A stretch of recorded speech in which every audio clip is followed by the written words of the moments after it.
नमस्कार दोस्तों, मैं senior TB laboratory supervisor Amit Birtharia. दोस्तों, पिछले पार्ट में हमने जाना था कि टीबी का इन्फेक्शन फैलता कैसे है, टीबी होती क्या है और टीबी कितने प्रकार की होती है। जैसे हमने पढ़ा था कि पल्मोनरी टीबी होती है और एक्स्ट्रा पल्मोनरी टीबी होती है। तो दोस्तों, पर आज का हमारा टॉपिक है कि बीसीजी, एडल्ट बीसीजी का जो वैक्सीनेशन होना है वो किस किस व्यक्ति को होना है और एडल्ट बीसीजी लगवाने के क्या फ़ायदे हैं।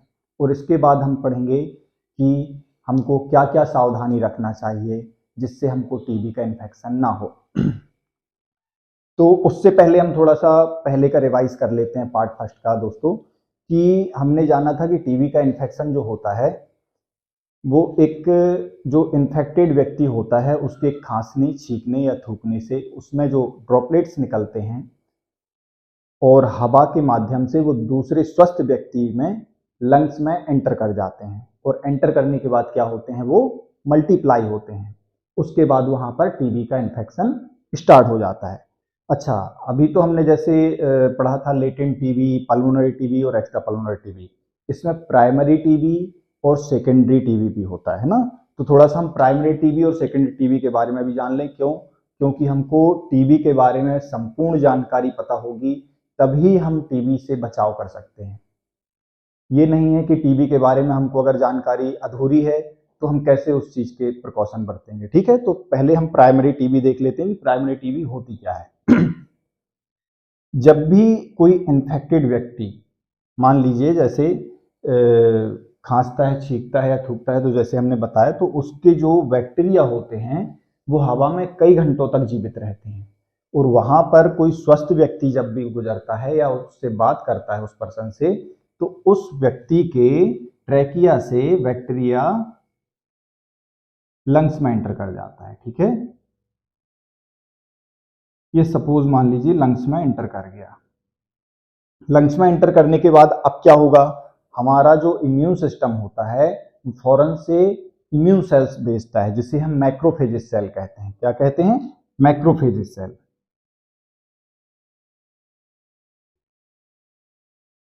मैक्रोफेजेस सेल है ना। ये सेल क्या करती हैं, उस बैक्टीरिया को इंगल्फ कर लेती हैं, है ना। कोई भी बाहर से हमारा कोई भी बैक्टीरिया, वायरस जाता है तो उसके अगेंस्ट क्या होगा, ये मैक्रोफेजेस सेल फैगोसाइट सेल्स का काम करती हैं, उसको खाने का काम करती हैं, उसको तोड़ने या खत्म करने का काम करती है। सीधी बात ये समझिए। तो मैक्रोफेजेस सेल जैसे ही उस बैक्टीरिया को इंगल्फ कर लेंगी, पर ये बैक्टीरिया को खत्म नहीं कर सकती।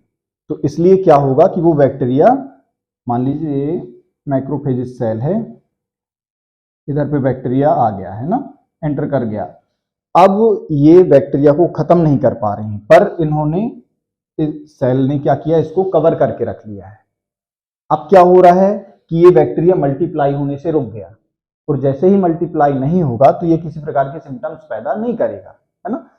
पर अगर किसी का इम्यून सिस्टम ठीक नहीं है, वीक हो गया है किसी भी कारण से, मान लीजिए बुखार है या डायबिटिक का पेशेंट है या एचआईवी वाला पेशेंट है या किसी को क्रोनिक कोई डिसीज चल रही है, ऑटो इम्यून डिसऑर्डर है, और उसके कारण अगर उसका इम्यून सिस्टम किसी भी कारण से वीक होता है तो क्या होगा कि ये जो बैक्टीरिया होगा ये इस सेल को तोड़ के बाहर आ जाएगा और ये मल्टीप्लाई होना चालू कर देगा। अब जैसे ही ये मल्टीप्लाई होगा तो ये सबसे पहले कहां पर, लोअर लोब में, लंग्स जो होता है इसके लोअर लोब में सबसे पहले इन्फेक्शन होता है। इसके बाद धीरे धीरे ये क्या करेगा, मल्टीप्लाई करेगा और बैक्टीरिया बहुत सारे हो जाएंगे। अब क्या होगा कि ये व्यक्ति कफ की जांच कराएगा, उसमें माइकोबैक्टीरियम ट्यूबरक्लोसिस डिटेक्टेड मिलेगा। ठीक है, पॉजिटिव आ जाएगा इसका रिजल्ट। तो डॉक्टर इसका ट्रीटमेंट चालू कर देगा। अब ट्रीटमेंट तो चालू हो गया, 6 महीने तक ये व्यक्ति ट्रीटमेंट पूरा कंप्लीट ले लेगा और क्योर हो जाएगा। क्योर होने के बाद अब क्या होता है, ये बैक्टीरिया तो मान लीजिए बहुत से बैक्टीरिया खत्म हो जाते हैं, ठीक है, पर ये लेटेंट फेज में मैक्रोफेजेस सेल में क्या होते हैं, बड़े रहते हैं। ठीक है, इस प्रकार से ये मैक्रोफेजेस सेल में कवर्ड रहते हैं। अब जब भी कभी इसका इम्यून सिस्टम वीक होगा, साल, 2 साल या 5 साल बाद, तो ये बैक्टीरिया फिर से क्या होगा, जो इनएक्टिव था वो एक्टिव हो जाएगा। है ना। प्राइमरी टीबी क्या कहती है कि ये व्यक्ति 6 महीने तक जो ट्रीटमेंट ले चुका है ना, वो तो क्योर हो गया, ठीक है। पर अब जब सेकेंडरी टीबी कहां से चालू होती है? सेकेंडरी टीबी ये है कि जब भी इस व्यक्ति को दोबारा से इसी बैक्टीरिया का इन्फेक्शन हो जाए तो ये सेकेंडरी टीबी कहलाती है। प्राइमरी टीबी तो फर्स्ट में इसको टीबी का इन्फेक्शन हो गया, सेकेंड में जब भी ये मैक्रोफेजेस सेल से बैक्टीरिया बाहर आएगा 5 साल बाद और फिर से इस व्यक्ति को लंग्स में इन्फेक्शन कर देगा और ये व्यक्ति इन्फेक्टेड होकर टीबी का फिर से ट्रीटमेंट दोबारा इसका चालू होगा, तो ये सेकेंडरी टीबी कहलाती है। ठीक है, तो ये अब हम समझ चुके हैं कि प्राइमरी टीबी और सेकेंडरी टीबी क्या है। अब इसके बाद थोड़ा सा हम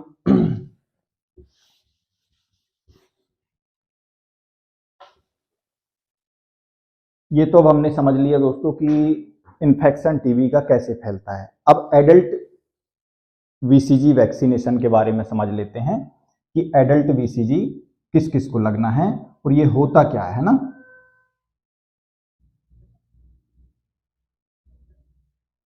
अब एडल्ट बीसीजी से आप क्या समझ रहे हैं? सबसे पहले तो आपने देखा होगा बच्चा जब होता है, न्यूबॉर्न बेबी जो होता है, बच्चा लेस देन 6 डेज के अंदर अंदर उसको क्या बीसीजी का वैक्सीनेशन हो जाता है ना। बच्चों को आपने देखा होगा माता पिता या डॉक्टर जहां भी होते हैं तो वहां पर वैक्सीनेशन बीसीजी का हो जाता है। पर वो वैक्सीनेशन जो होता है बीसीजी का वो केवल 14 साल या 15 साल तक के बच्चे को बैक्टीरिया से बचाता है। अब 15 साल के बाद क्या है? तो अब एडल्ट बीसीजी इसलिए बोला गया है, इसमें 18 साल से ऊपर, कितने 18 ईयर से ऊपर वाले जो लोग हैं उनको वैक्सीनेशन होना है। वैसे तो सभी लोग अगर लगवा लें तो बहुत अच्छी बात है, पर इसमें भी बहुत से क्राइटेरिया हैं कि किन किन को ये बीसीजी का वैक्सीनेशन लगना है। मतलब जो अत्यधिक आवश्यक है, जिनको बहुत ज्यादा आवश्यक, इसलिए जो टीबी के जो 5 साल के पेशेंट है, जैसे मान लो अभी किसी को टीबी का इन्फेक्शन हो गया और 6 महीने तक उसने ट्रीटमेंट लिया और बिल्कुल क्योर हो गया, पर हो सकता है कि साल भर बाद और 2 साल बाद वो लेटेंट फेज में जो बैक्टीरिया पड़ा है फिर से एक्टिव हो और फिर से उस व्यक्ति को टीबी हो, तो वो ना हो, इसलिए ये बीसीजी का वैक्सीनेशन उन व्यक्तियों को लगना है ना, जो 5 साल से जिन्होंने टीबी का ट्रीटमेंट लिया और 5 साल के अंदर आते हैं। अच्छा, अब दूसरा क्या है, मान लीजिए जो भी व्यक्ति अगर टीबी के इन्फेक्शन में आया हो, मान लीजिए किसी को घर में टीबी थी और हम उसके साथ में रह रहे थे उस पर्सन के साथ में, तो हमको भी वैक्सीनेशन बहुत जरूरी है लगवाना, क्योंकि आज नहीं तो कल हमको टीबी का इन्फेक्शन होने में टाइम नहीं लगेगा। हो सकता है अभी हमारे अंदर सिम्टम्स नहीं है, बैक्टीरिया इनएक्टिव फेज में पड़ा है, पर एक्टिव कब होगा? जब आपका इम्यून सिस्टम वीक होने लगेगा। तो ऐसे व्यक्तियों को भी एडल्ट बीसीजी जरूर करवाना है। जो भी एक भी बार अगर आप किसी भी टीबी के पेशेंट के संपर्क में आए हों तो आपको अवश्य ये वैक्सीनेशन करवाना चाहिए। अब तीसरा क्या, जो स्मोकर है ना, स्मोकर आपने देखा होगा व्यक्ति उनके चेस्ट की कैपेसिटी बहुत कम जाती है ना, सांस लेने में, कभी वो सीढ़ी चढ़ते हैं या कुछ वेट उठाते हैं तो उनको हाँपी भरने लगती है दोस्तों। तो ऐसे व्यक्तियों की कैपेसिटी चेस्ट की बहुत कम जाती है, जिसके कारण इम्यून सिस्टम वीक हो जाता है। और ऐसे व्यक्तियों को भी अगर वो कभी किसी टीबी के इन्फेक्टेड व्यक्ति के संपर्क में आते हैं तो वो टीबी से इन्फेक्टेड हो जाते हैं। तो ऐसे व्यक्तियों को भी लगना है जो स्मोकर है। वो सेल्फ से भी अगर बोल देते हैं कि हम स्मोकर हैं या हमने कभी एक बार या 2 बार स्मोकिंग की, तो उन व्यक्तियों को भी एडल्ट बीसीजी लगना है। अब जैसे डायबिटीज की बात कर लेते हैं, मान लीजिए डायबिटीज किसी को अभी 6 महीने या 2 महीने, या कोई खुद से भी बोल रहा है कि हम डायबिटिक पेशेंट हैं, है ना, जिनकी शुगर अगर 160 170 से ऊपर पहुंच रही है और वो काफ़ी टाइम से करवा रहे हैं और फिर 190 200 करीबन ऐसा पहुंच रहा है फास्टिंग या पीपी, तो फिर उस व्यक्ति को भी अपन को वैक्सीनेशन करना है, क्योंकि डायबिटीज पेशेंट का भी इम्यून सिस्टम क्या वीक होता चला जाता है। ठीक है। अच्छा, ऐसे बहुत सारे आपने देखे होंगे जो क्रोनिक डिसीजेज होती हैं जिसमें इम्यून सिस्टम वीक हो जाता है ना, उनमें भी हमको वैक्सीनेशन करना है। ठीक है। अब बीएमआई के बारे में समझेंगे दोस्तों कि बीएमआई होता क्या है। ठीक है, जिनका बीएमआई अगर 18 से कम आएगा तो उन व्यक्ति को भी एडल्ट बीसीजी का वैक्सीनेशन करना आवश्यक है। बीएमआई है ना, body mass index. Body mass index जिसका कितना 18 से कम है ना। अब बॉडी मास इंडेक्स निकालने के लिए आप घर पे भी निकाल सकते हैं। जैसे इसका कैलकुलेशन मैं आपको समझा देता हूं। टोटल वेट कर लेना आपका, जितना भी वजन आ रहा है आपका, ठीक है, और वजन को भाग दे देना है आपको height into height equal to जो भी आएगा। अगर आपका 18 से कम आता है तो आपको बीसीजी का वैक्सीनेशन कराना है। थोड़ा सा एक एग्जांपल हम समझ लेते हैं कि हाइट को अपन कैसे निकालेंगे, ठीक है। 1 फीट में 30 सेंटीमीटर होते हैं, ठीक है। तो अब हमको क्या करना है, एक एग्जांपल लेते हैं। 5 फीट का जो व्यक्ति है, 5 फीट का, ठीक है, 5 फीट वाले व्यक्ति को हम 0.30 इंटू 5 कर देंगे, इक्वल टू कितना आ जाएगा, 5 15 1.5। अब इधर क्या है, हाइट इंटू हाइट, तो 1.5 इंटू 1.5, तो ये कितना आ जाएगा 2.25 आ गया। ये तो हमारी हाइट निकल के आ गई, ये हमारी क्या हाइट निकल के आ गई 2.25।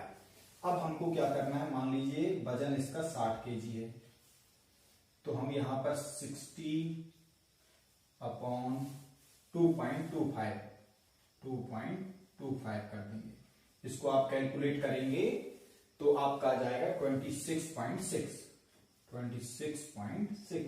ये क्या आ गया, बीएमआई।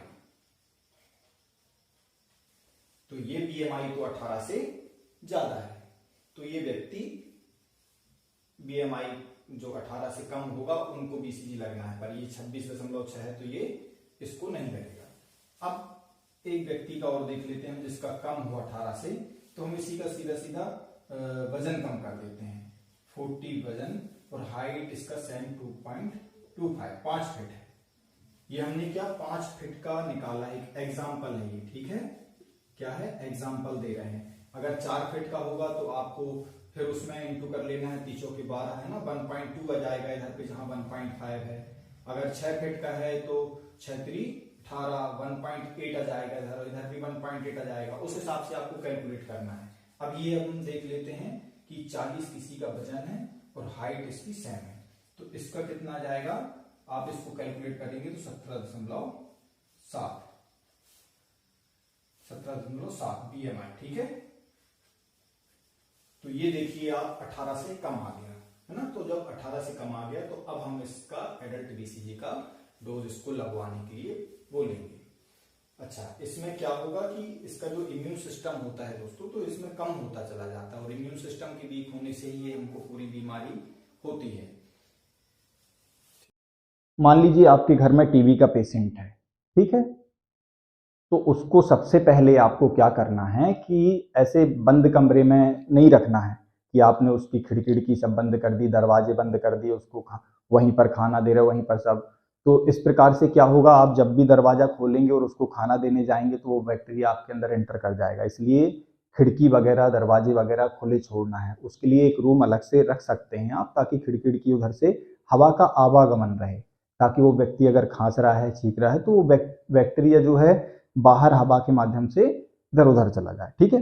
अच्छा, दूसरी बात क्या है, उस व्यक्ति को भी समझाना है जिसको टीबी है कि आप जब भी खांसते हैं, अगर बलगम निकलता है, तो वो आपको किसी मिट्टी एक ऐसा रख लेना है जहां पर आपको थूकना है, बस एक ही जगह, और उधर मिट्टी आप डाल सकते हैं ऐसा, ताकि वो ज्यादा इन्फेक्शन उधर पे ना फैले, और कंजस्टेड जगह में नहीं थूकना है। क्यों? क्योंकि उधर पे बैक्टीरिया अगर ज्यादा रहेगा और उधर कोई भी व्यक्ति आएगा तो उसको इन्फेक्शन होने के चांसेस हैं।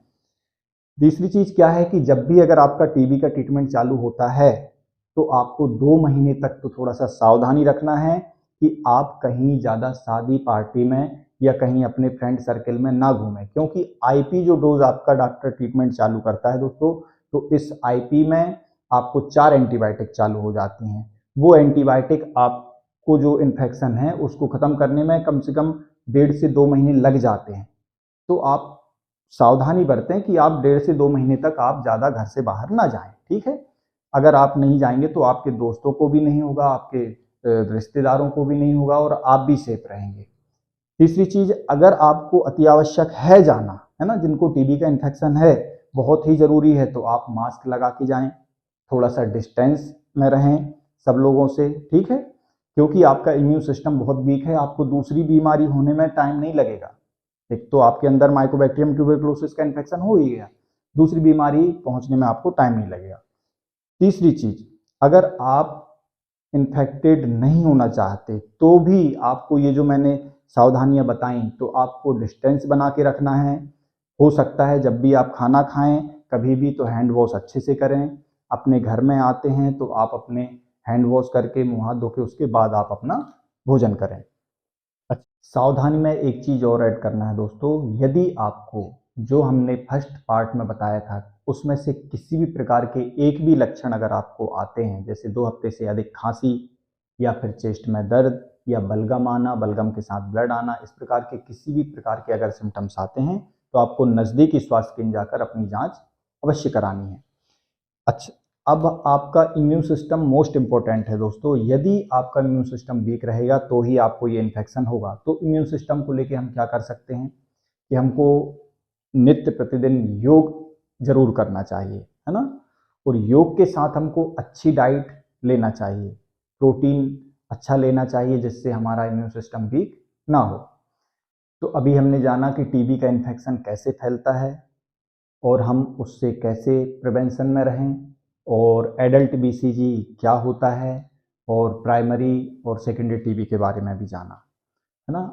अच्छा, ये टीबी के बारे में इतना ज़्यादा डिस्कस क्यों किया जा रहा है, क्योंकि आपको पता है कि टीबी का इन्फेक्शन प्रतिदिन 30 से 40 हज़ार लोगों को होता चला जा रहा है ना, और जो टीबी से इन्फेक्टेड पेशेंट हैं वो 2 से 3 मिनट में 3 व्यक्तियों की मौत हो जाती है दोस्तों।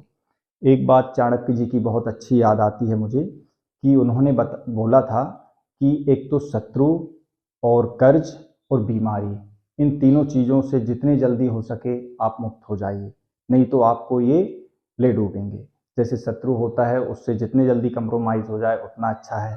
कर्ज अगर छोटा है तो उसको जल्दी जल्दी ख़त्म करें, नहीं तो अगर बढ़ गया तो आपको टेंशन होगी।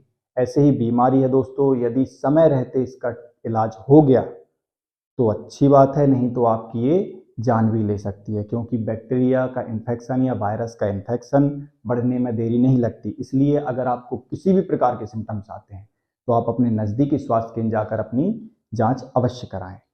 और अब हम नेक्स्ट वीडियो में पढ़ेंगे दोस्तों, थर्ड पार्ट में, कि इम्यून सिस्टम को कैसे बूस्ट किया जाए, कैसे बढ़ाया जाए, जिससे हमको टीबी का इन्फेक्शन ही ना हो, और टीबी का ही नहीं बल्कि हमको किसी भी बैक्टीरिया वायरस का इन्फेक्शन ना हो। ठीक है, नमस्कार।